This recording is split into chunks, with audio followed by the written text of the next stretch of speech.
Bismillahirrohmanirrohim. Assalamualaikum warahmatullahi wabarakatuh. Selamat pagi anak-anakku semua. Semoga kalian semua selalu dalam keadaan sehat walafiat dan selalu dalam lindungan Allah Subhanahu wa Ta'ala. Perkenalkan, nama saya Ibu Fitri Wijayanti. Saya sering dipanggil dengan sebutan Bu Fitri. Saya adalah guru mata pelajaran pendidikan agama Islam di SMP Negeri 3 Ambarawa. Nah, sebelum pembelajaran dimulai, mari kita membaca doa terlebih dahulu supaya kita diberi kelancaran dan ilmu yang kita dapatkan bermanfaat. Mari berdoa bersama-sama. Bismillahirrahmanirrahim. Raditu billahi robba wa bil islami dina wa bi muhammadin nabiyya wa rasulah. Rabbi shrahli sadri wa yassirli amri wahlul 'uqdatam min lisani yafqahu qawli. Rabbi zidni ilma warzuqni fahma. Amin. Selesai.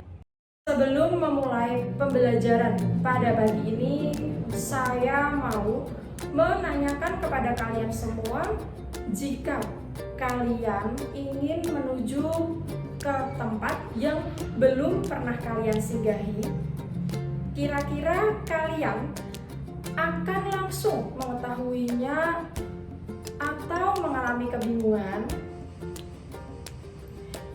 Dan apakah kalian langsung menuju ke tempat tersebut dengan tanpa arah?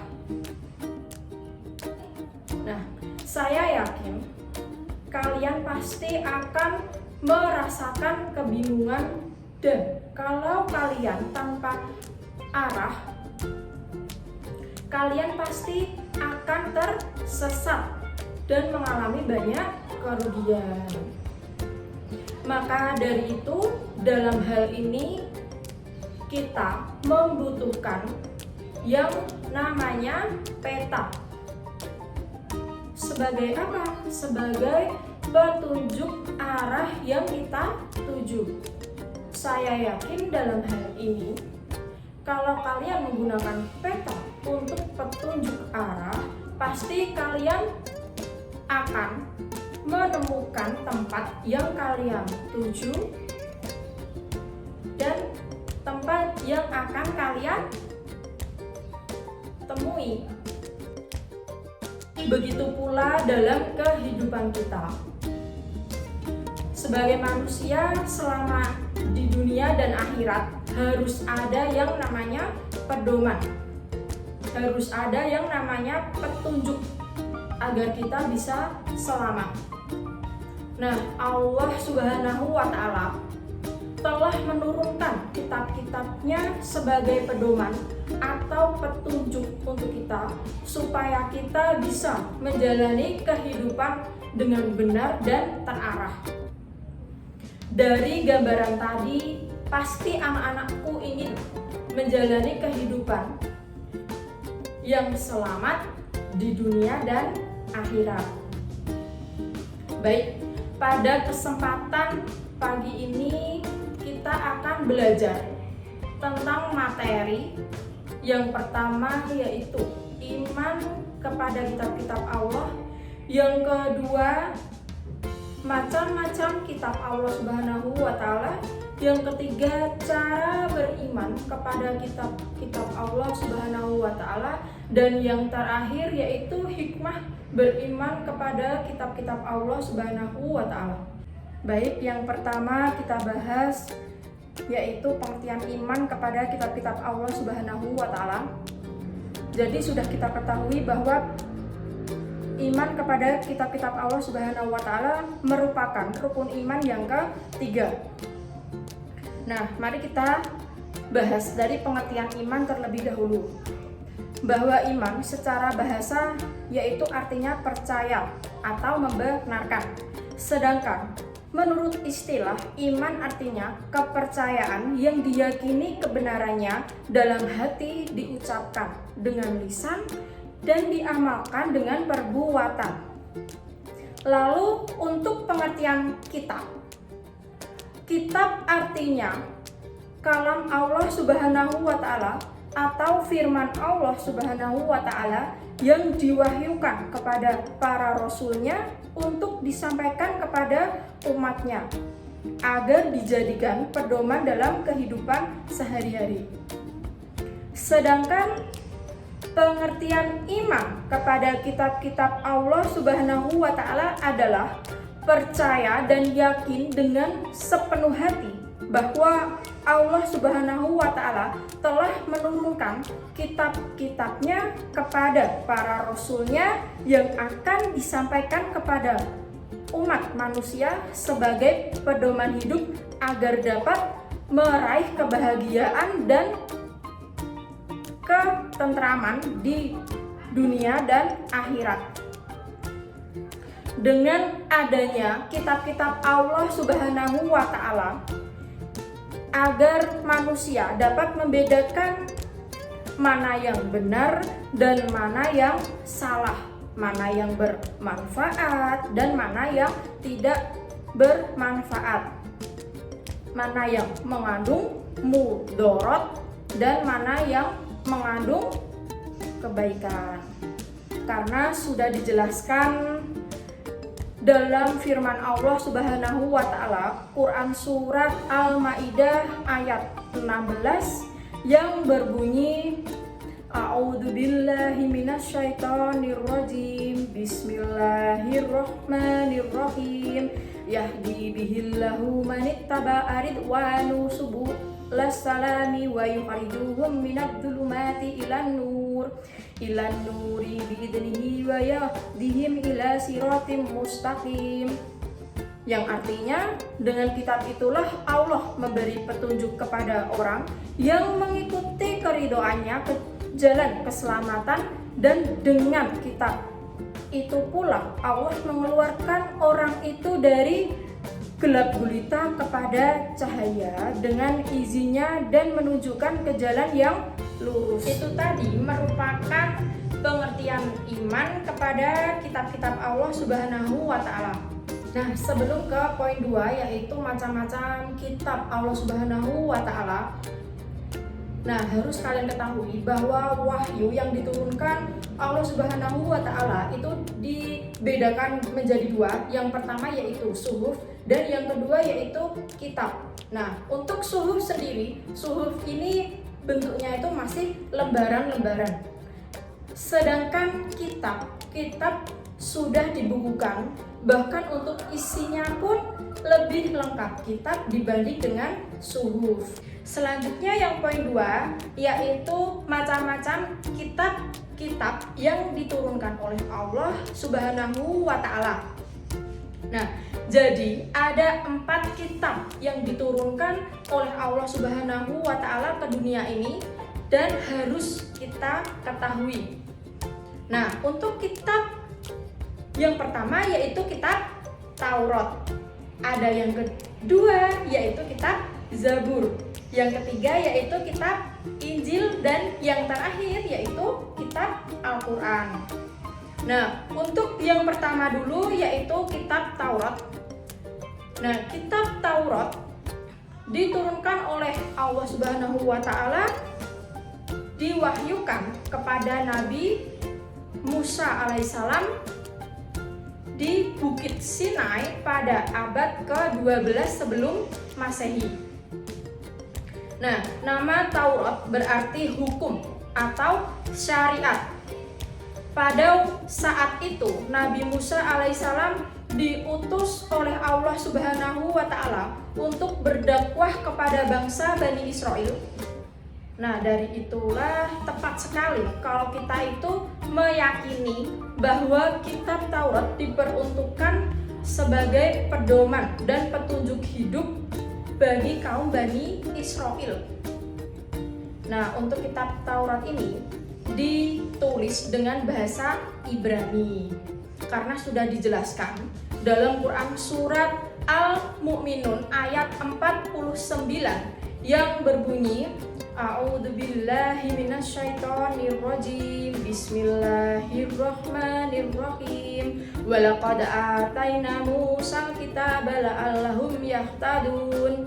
Yang artinya, dan sungguh telah kami anugerahi kepada Musa alaihissalam kitab Taurat agar mereka kaum Bani Israel mendapat petunjuk.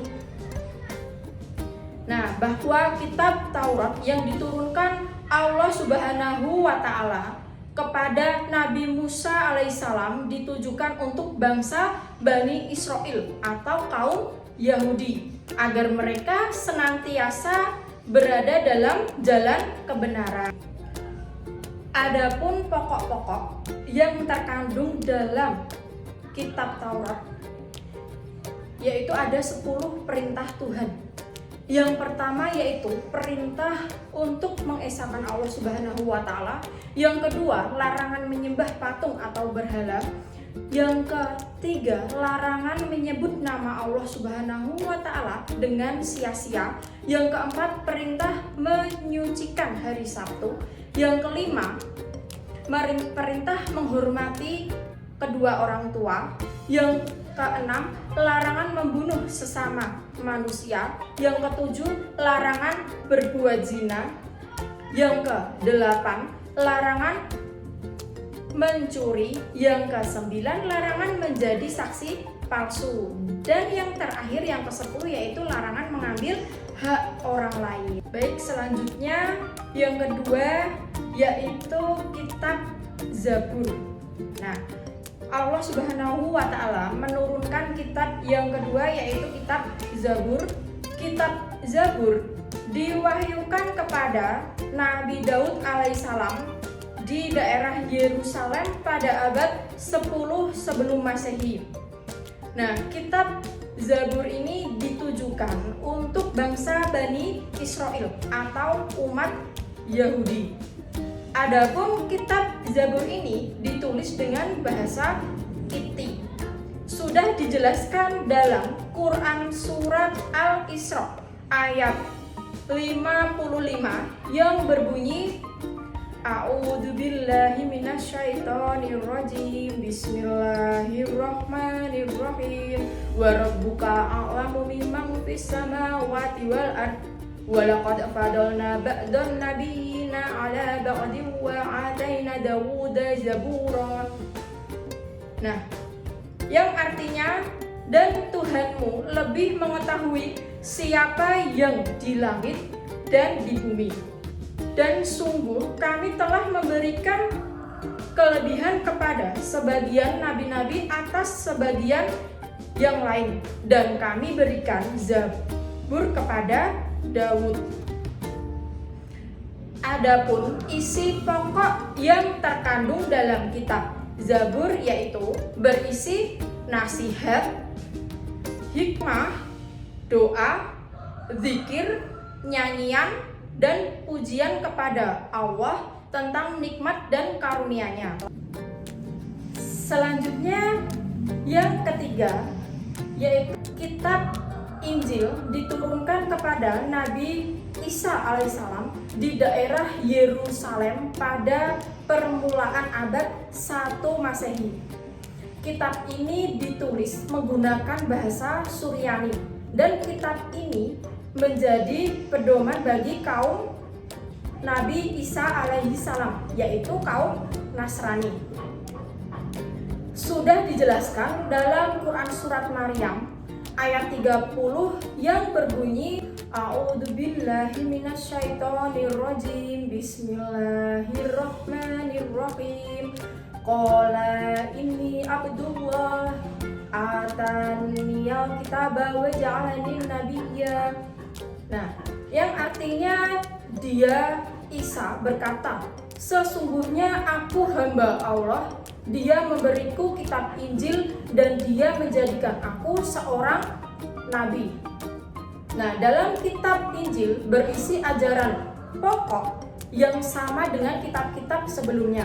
Namun ada yang menghapus sebagian ajaran kitab Taurat yang sudah tidak sesuai dengan zaman itu. Adapun isi isi kandungan dari kitab Injil, yaitu satu, perintah untuk kembali mengesahkan Allah Subhanahu wa Ta'ala. Yang kedua, membenarkan keberadaan kitab Taurat. Yang ketiga, menghapus beberapa hukum dalam kitab Taurat yang tidak lagi sesuai dengan perkembangan zaman. Dan yang terakhir yaitu menjelaskan bahwa kelak akan datang kembali Rasul setelah Nabi Isa alaihissalam, yaitu Nabi Muhammad Shallallahu Alaihi Wasallam. Selanjutnya yang terakhir yaitu yang keempat, Allah Subhanahu wa Ta'ala menurunkan kitab yang keempat, yaitu kitab suci Al-Quran. Nah, kitab suci Al-Quran diturunkan kepada Nabi Muhammad Shallallahu Alaihi Wasallam 7 Masehi, kurun waktu tahun 611 sampai 632 Masehi. Kitab suci Al-Quran diturunkan secara berangsur-angsur. Nah, kitab suci Al-Quran diturunkan Allah Subhanahu wa Ta'ala sebagai penyempurna dan membenarkan kitab-kitab sebelumnya.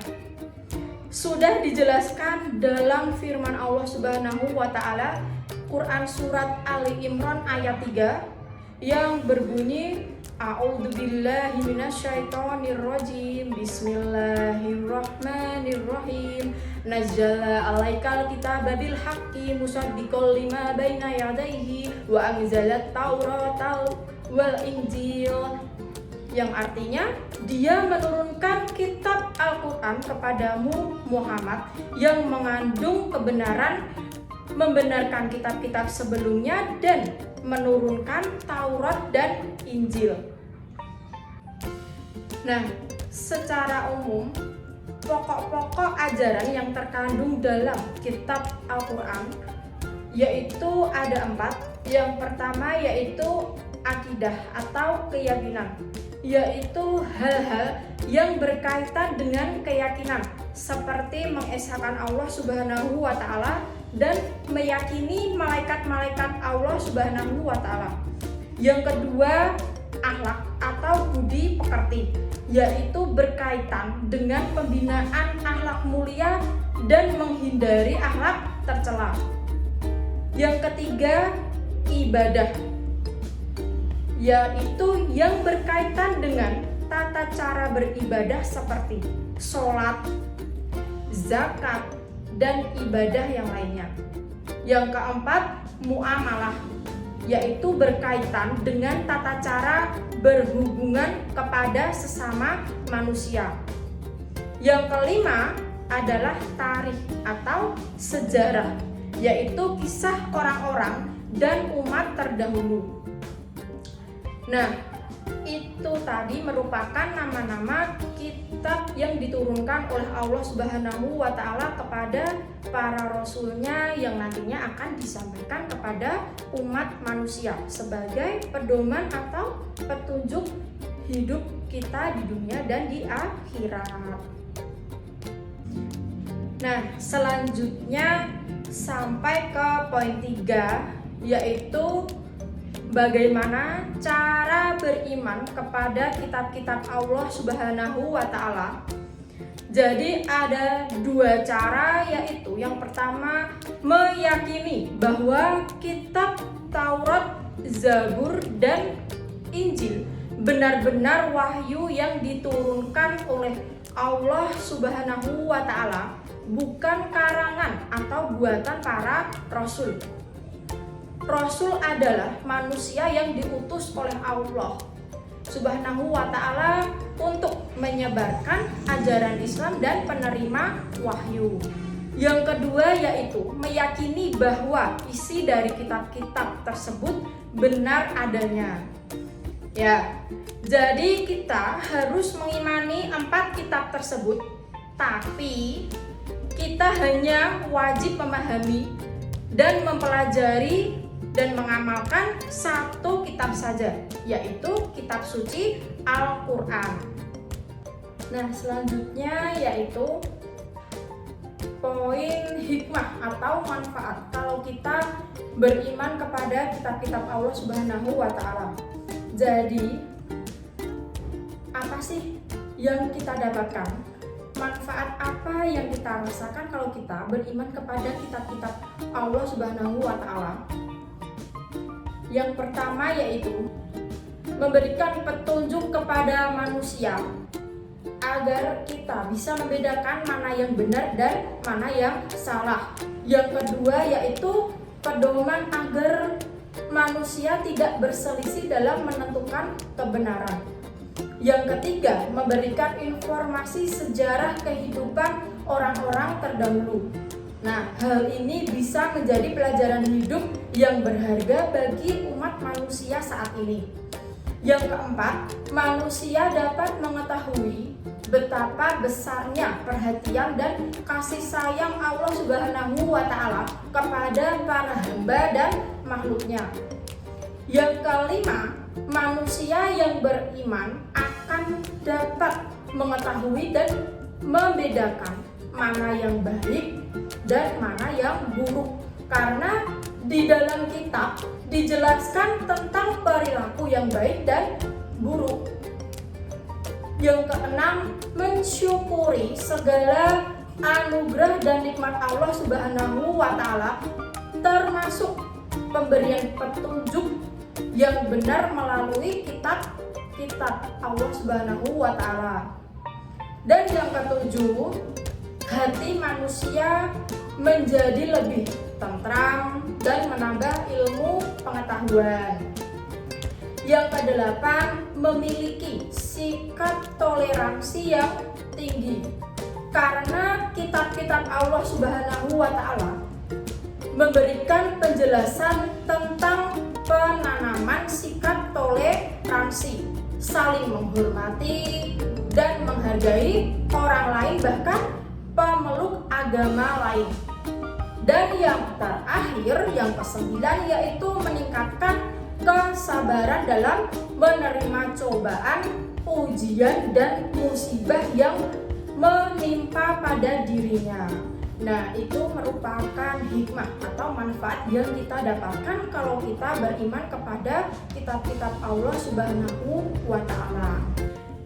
Nah, sekarang kalian tentunya menjadi semakin tahu, bukan, bahwa Allah Subhanahu wa Ta'ala menurunkan kitab-kitab itu dengan maksud agar hamba-hambanya menjadi terarah. Allah Subhanahu wa Ta'ala menghendaki agar manusia dapat hidup dalam kedamaian serta kebahagiaan di dunia dan akhirat. Nah, kesimpulan dari pembelajaran pagi ini, kita sebagai umat muslim percaya kepada kitab-kitab Allah Subhanahu wa Ta'ala dengan cara membaca Al-Quran, mempelajari isi kandungan Al-Quran, dan menghafalkannya. Nah, baiklah, pembelajaran hari ini mengenai iman kepada kitab Allah Subhanahu wa Ta'ala semoga bermanfaat untuk kita semua dan untuk anak-anakku semua. Ketika melakukan sesuatu, berpedomanlah dengan kitab suci kita, yaitu kitab suci Al-Quran. Kita perlu tahu mana yang benar, mana yang salah, mana yang bermanfaat, dan mana yang tidak bermanfaat untuk kita. Karena kita sudah mempunyai pedoman atau petunjuk, yaitu di dalam kitab suci Al-Quran. Nah, untuk pembelajaran pagi ini, mari kita tutup pembelajaran dengan membaca hamdalah bersama-sama. Alhamdulillahirabbil alamin. Wassalamualaikum warahmatullahi wabarakatuh.